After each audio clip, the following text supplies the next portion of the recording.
Your Imperial Majesty, it is a very great honor and a special honor for me to welcome you again to our nation's capital, and at the same time to welcome Her Imperial Majesty, the Empress, and all the members of your official party from Iran. I say a very special honor for several reasons.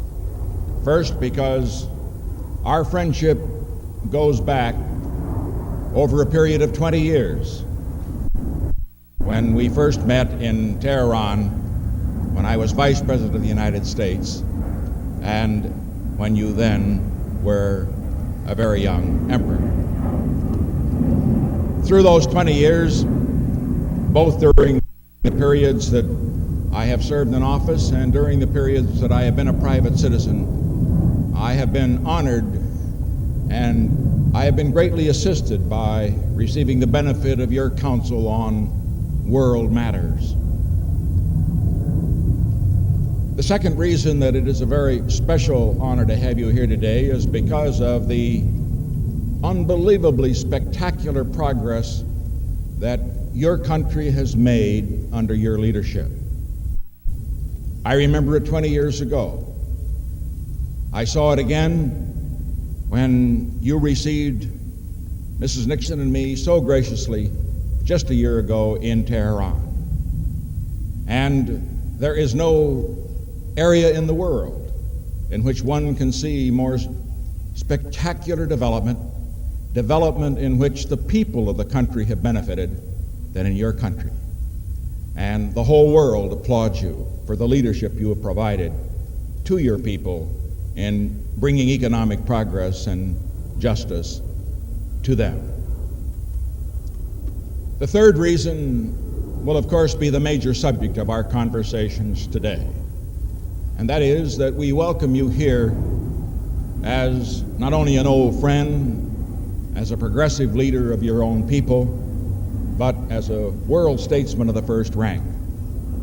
Our talks over the years have ranged over many, many subjects, and it is particularly important that we meet at this time. This is the first meeting that I will have had with a head of government or head of state since the meeting I had with Secretary General Brezhnev.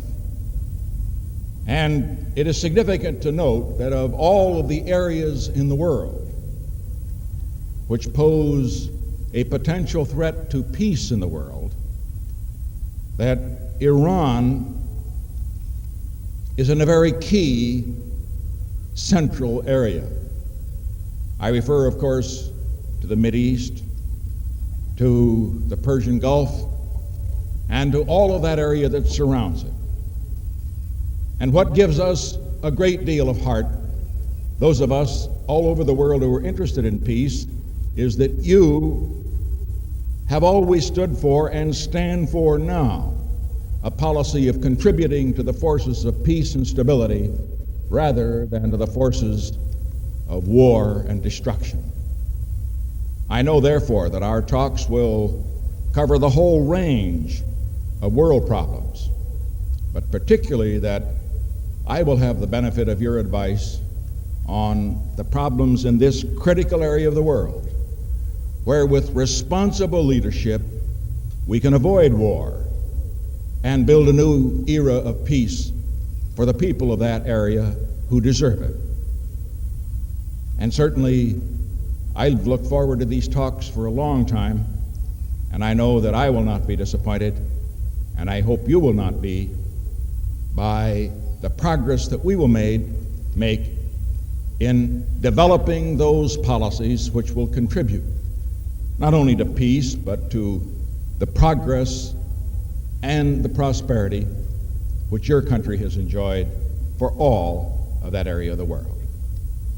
And so again, we welcome you today officially, but more than that, we particularly welcome you and the Empress as good friends and old friends.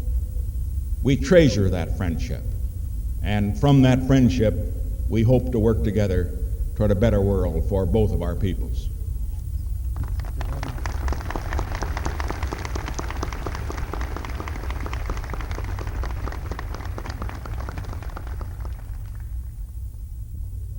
I am deeply honored, Mr. President, to be once again your guest, this time alongside with the Empress, to pay our respects to the people of America and the friendship that they have shown towards us since the inception of official diplomatic relations between our two countries. But also to express to you personally my happiness to have the opportunity of talking to you and having the wise advices that you can always give, because in the world that we are living, especially in the days and years which lie ahead, we have got to be in constant contact in order to preserve what is really worth preserving, for which we are working, for which we are striving, and in our case, for which we are ready to die. You have mentioned graciously that our country is making progress. That is true, as the United States has made progress. What you have achieved since your independence is unbelievable. We have had the privilege of flying over your country since yesterday. What we see is something staggering, wonderful, and really something to be copied where it can be copied. You have been blessed with so many wonders of nature.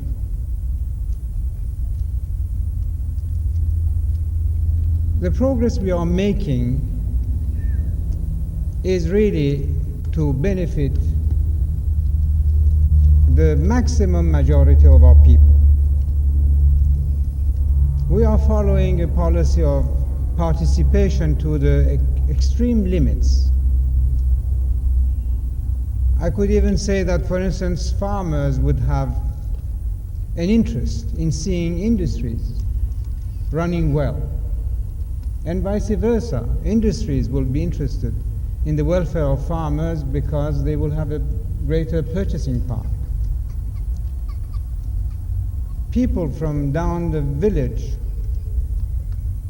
to the big cities will have in various and different ways the means to express themselves freely.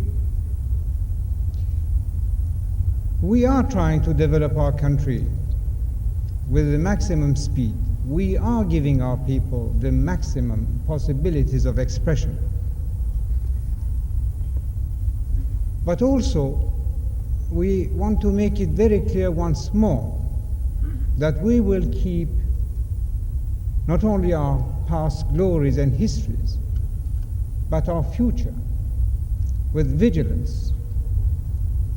We are not one of those countries who will surrender, because what we will surrender is too much, is too great.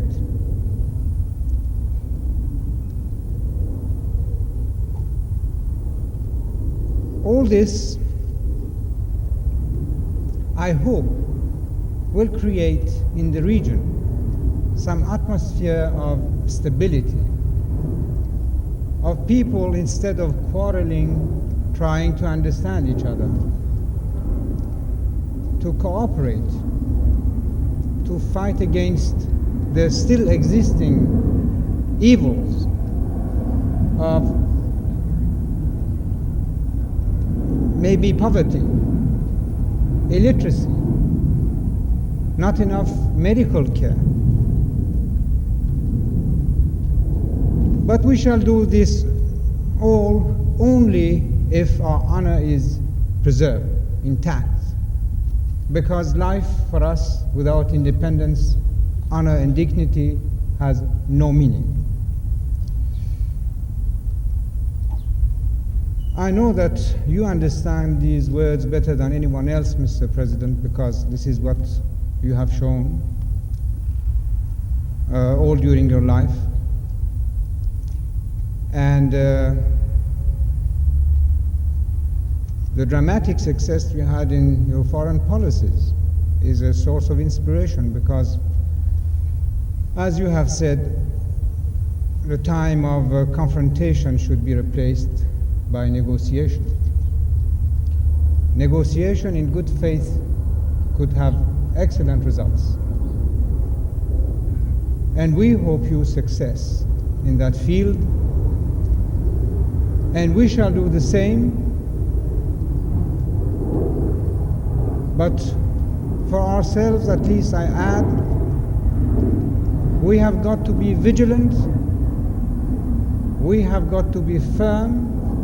We have got to be patient. But for all this, we have got to be strong. Morally, in running our society, in our social justice, but also in our national strength to defend ourselves. Thank you again for your warm welcome, Mr. President.